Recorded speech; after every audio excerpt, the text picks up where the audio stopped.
History of Flight 370 is evolving in new ways, ranging from the intriguing to the downright baffling. There are fresh clues, expanded search zones, and allegations of deliberate misinformation. Tonight, ABC's David Wright is in Australia, taking us inside the investigation, exploring the latest theories, and separating fact from fiction in this enigma that the whole world is watching. Grainy footage of a routine airport security check all over YouTube today. Could this be the pilot and co-pilot of Malaysia Airways 370 moments before they boarded the plane?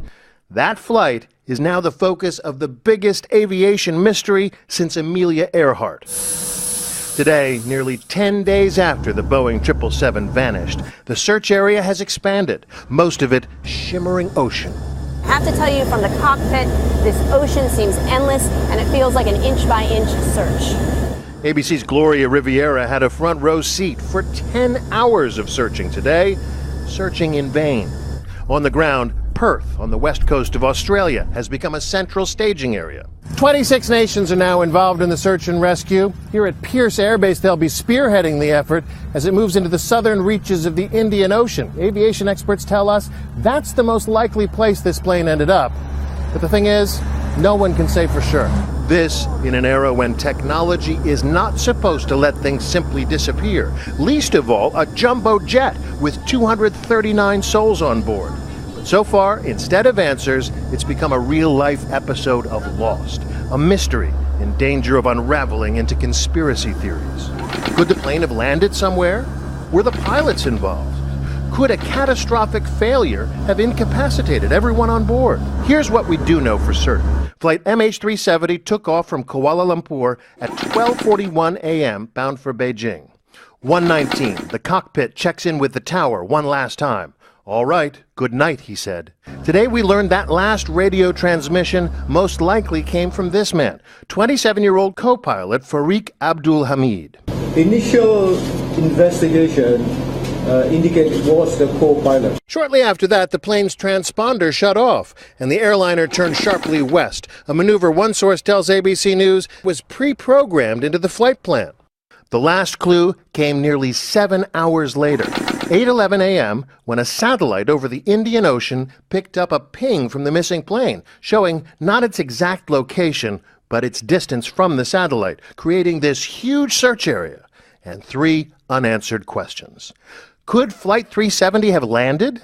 It's possible. The northern route has plenty of landing sites, but authorities say it would have been next to impossible that no one would notice. I know the concept or hope of the airplane landing somewhere keeps coming up.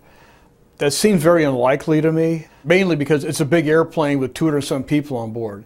If it landed, what do you do with all these people? You know, they have cell phones, they'd be communicating. The southern route, too, has a dizzying number of airstrips. All of those little red dots, some of them on remote islands not much used since the Vietnam War.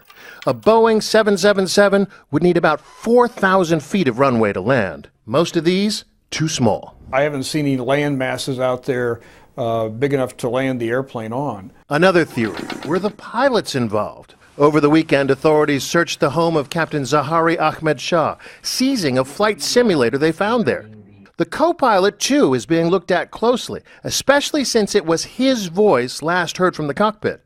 Sources tell ABC News there is considerable evidence of human intervention in the path the flight took. Based on the movements of the aircraft and what's been happening, a deliberate act seems more likely to me than a mechanical failure. Finally, what about catastrophic failure? The plane out of control on autopilot till it ran out of fuel. The pilot and the passenger somehow incapacitated, unable to stop it or call for help. The plane is monitored by flight computers that will keep the airplane in a stable state. It's protected from severe banks to keep the airplane from spiraling out of control. And these protections that are built into the airplane may very well protect a pilotless plane in a situation like this.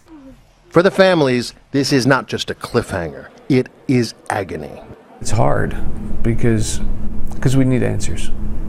We need answers. American James Wood's brother Phil was on Flight 370. Phil Wood's cubicle in Kuala Lumpur now decorated with paper cranes.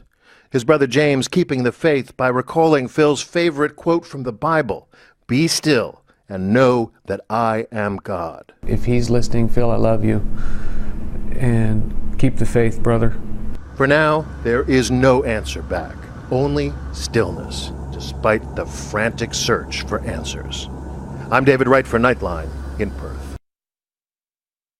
Our thanks to David Wright, and we here at ABC News will continue to cover this